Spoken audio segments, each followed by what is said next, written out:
Poland's Robert Lewandowski left, and his teammates will begin their 2018 World Cup campaign Tuesday.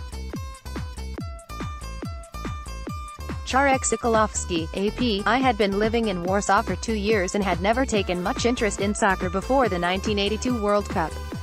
My job teaching English, and the rise and fall of Solidarity, had been enough to keep me occupied.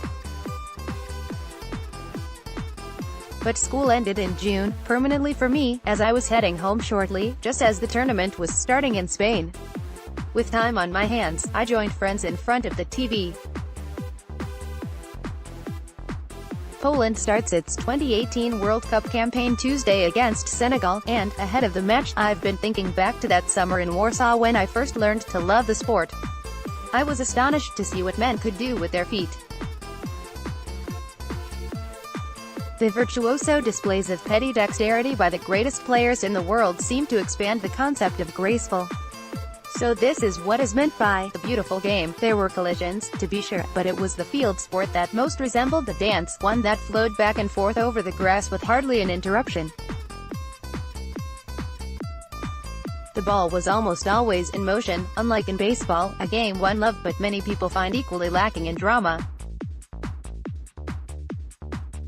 The sudden bursts of intense activity, especially when they resulted in a goal, were less frequent than at the ballpark, and so, understandably, they produced more euphoric celebrations, or deeper sloughs of despair, depending on which team had done the scoring.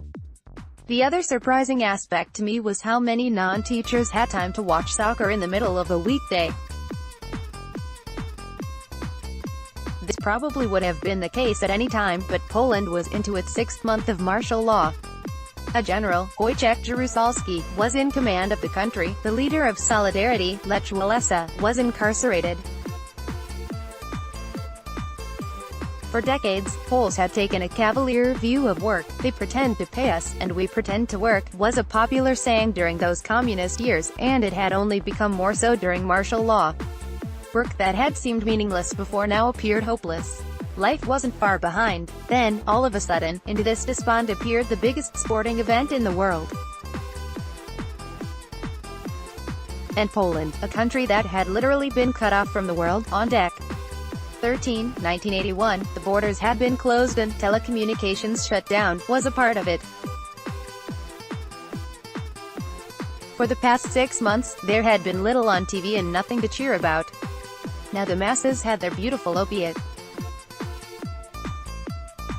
Poland's national team, like those of many countries behind the Iron Curtain, was strong and talented, according to my friends, the result of a system that put great emphasis on sports and saw competition with the West as an opportunity to demonstrate superiority. But for the Poles who cheered the men in white and red, every goal they scored was a goal for Poland, not an ideology. As the tournament progressed, I saw how soccer, at least its international version, can transfix a nation and lift its spirits. For 4 weeks, Poles focused their attention on something other than politics. The name Boniek, the star midfielder who's now the head of the Polish Soccer Federation, was heard more often than Walesa. Admittedly, Boniek was having a better summer. Sports, of course, are never played in a vacuum. During one early round match, an errant shot by a Polish player revealed fans in the stands holding Solidarity banners. Roars of delight spilled from open windows throughout the neighborhood, probably the whole capital, possibly the whole country. It was suggested, among the group one was watching with, that the player had intentionally misfired so as to force the camera to linger on the signs with the familiar red script. A few more shots on goal, or banners, followed until, eventually, the Polish station that was broadcasting the match began inserting a random crowd scene whenever the ball sailed in the direction of the demonstrators. The wide world of censorship.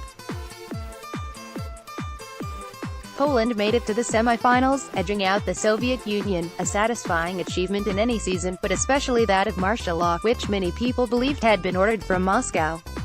Nothing had changed in the country. Democracy wouldn't come for another 7 years. But Poles had been given a brief, bright reprieve from their grim reality, and an American who had shared it with them had become a World Cup fan for life.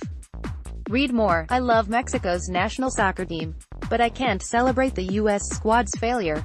Fox Sports was the real loser in the U.S. World Cup failure. Will a new FIFA president end corruption in world soccer? Don't bet on it.